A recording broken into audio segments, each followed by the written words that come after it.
Hey guys, it's Tony with Backwoods Biker Magazine again. Got September's mail call here for you. Hang tight, be right back.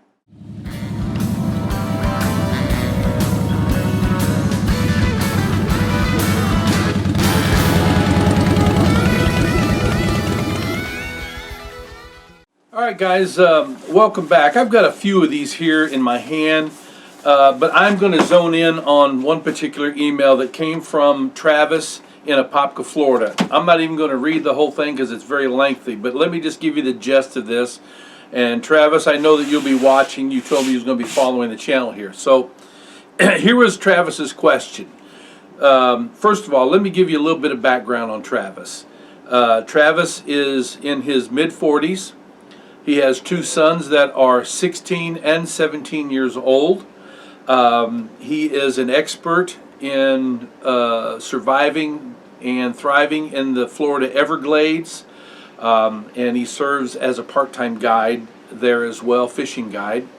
And he says his son's skill level are close to his but not quite the same, and he gives himself a survival rating of 8 on an 8 to 10 scale, or on a 1 to 10 scale. So eight's pretty good. And he informed me that he is taking his two sons for the very first time up to the Northwest Territories grizzly country in Montana, and asked me what survival skills or wilderness skills is how he put it, would I recommend, and could I recommend a sleep system for him. So here we go. Right out of the gate, I'm going to tell you, Travis, and I don't want to hurt your feelings, you're really bust your bubble here, but I'm recommending that you don't go. Based upon everything that you've told me, you've never been outside of those Florida Everglades. And if there's one thing that I can drive home here for everybody, is just because you are an expert in the Florida Everglades doesn't mean that those skills are all going to translate to what you're going to face going into those territories of Montana that you're talking about. Those are very dangerous areas that do require special skill sets. And it requires a lot of experience that you don't have. You know, I don't mean to hurt your feelings, but that's just the truth, especially if you're taking two teenagers with you.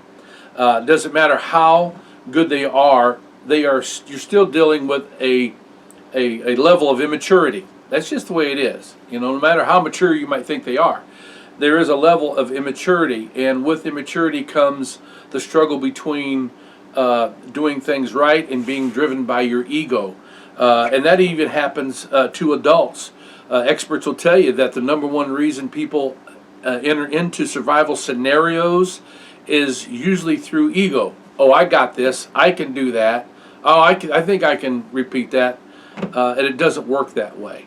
In order for you to have a skill that you are good at, and since you've been down in Florida, some of the things that you told me, you have done those skills over and over and over and over again in the Florida Everglades. An example of one of your skill sets that will transfer to the Northwest with limitations, I'll explain it to you, is your ability to make fire in the Everglades. It's wet down there, it's humid down there, it's tough to build a fire, but you told me that you are very apt at doing that. Well, if you transfer that to the Northwest Territories, now you told me you're going towards the end of November, the beginning of December for 2 weeks.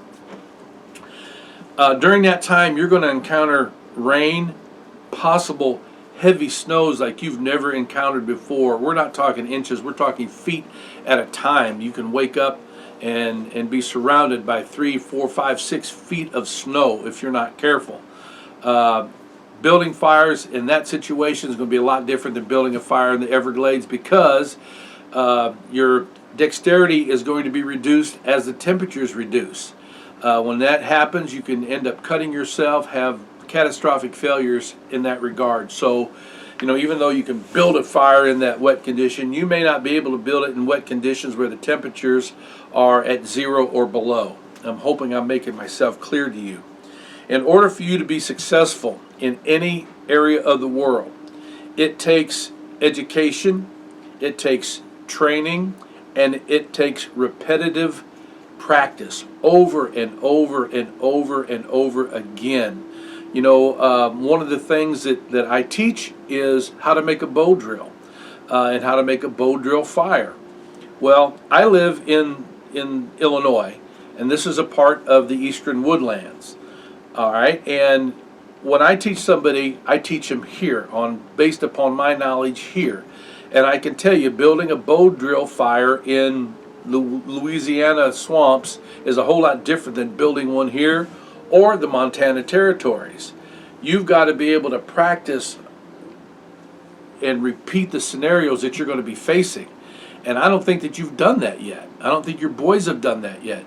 And you're wanting to go up there for 2 weeks and walk around to grizzly country. You didn't say you're going to be hunting. You didn't say anything like that.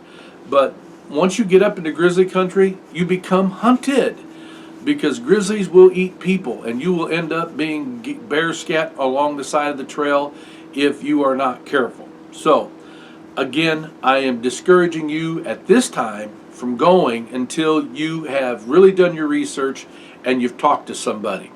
Now, what I'm going to do at the end of this video is I'm going to email you personally, and I'm going to provide you with the name and the phone number of a friend of mine that has a guide service there. Older gentleman that has been doing this for years, and he can tell you exactly what skills that you need to hone in on and what you need to be an expert at before you ever enter into those territories. And he will also be able to provide you with guidance while you're there. He can guide you in, guide you out, even stay with you during the time if you want him to. Everything costs money though. So give him a call. Listen to what he's got to say, because he's lived out there. He's survived out in those forests, in those mountains for weeks and months at a time by himself doing his thing. So that's what you want to do. As far as skills, I'm going to leave that up to him to tell you. But just for the sake of everybody else that's watching this video, again, research the area you're going to and talk to other people that have been there or who live there, who are maybe they have a guide business or whatever, and then you become an expert in those skills before you go. You don't want to practice it or try to learn something when you're out in a remote area, 50, 60, 100 miles away from anybody that can help you. That's not the time to be practicing, especially not with 2 teenage boys. That I could see tragedy happening here, all right? But you did ask about a sleep system. If you ignore my warning, and again, this is a big warning, don't go, Travis. If you ignore that, it's up to you. You asked me about a sleep system. Because of the fact you're going up to those Northwest Territories, there's a few things that you want to consider. Number one is temperatures are going to drop drastically. They can drop in a matter of hours. Number two is the precipitation. You're going to have rain. Rain's going to turn to snow and sleet. So you've got the water issue that you got to deal with.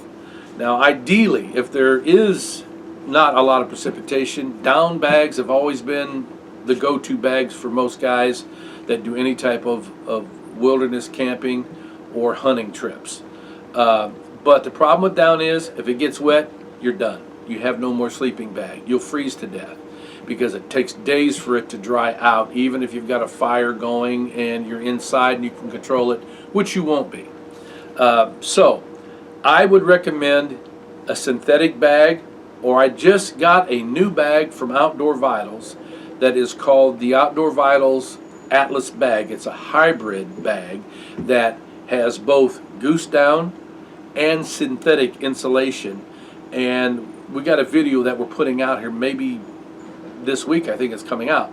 But Outdoor Vitals uses a baffling system throughout all their bags, which keeps everything in place where it's supposed to be.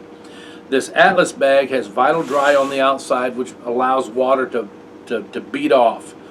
If the bag does happen to get soaked, you can still get in that bag, and because of the baffles, they're held in place. They won't migrate, won't move out, but you will stay warm even though the bag is wet, and your body heat will evaporate the water that's in the bag. I know it sounds crazy, but it happens, and it's because of the Loftech insulation and the DWR coatings that they use, and the type of goose down they use. And they put it all together, and these bags are built tank tough. You'll love it, and it's only 149 bucks, I think, for the large wide. And you're not going to be able to beat that. So watch the video. Go out to outdoorvitals.com. They'll be able to help you out. So I know that's lengthy. That's just one of the emails that I got, but I think that's the most important one, and I hope you guys got the gist of it. I'm not trying to bust your bubble, break your chops on this thing here, but you got to be safe. You got to consider you're taking 2 of your kids with you. Man, you'd never forgive yourself if you watch them get eaten by a grizzly. I know that's rough. It's just the true dope for you, bud. So listen, if you like this video, appreciate you liking it and sharing it, and then become a subscriber. And if you do, we're going to enter into our monthly giveaways. This month we're giving away a multi-tool, and we're giving away an SFK1 fire kit from Wood Tramp Gear. Both of them are awesome. We'd love to put it in your hand, but you got to email us down there at tony@backwoodsbiker.com and say, I'm a subscriber, and that's when you get put in. And so that's all I'm going to say on that. So until next time, you ride free, you live free, and be safe, Travis. Be smart. See ya.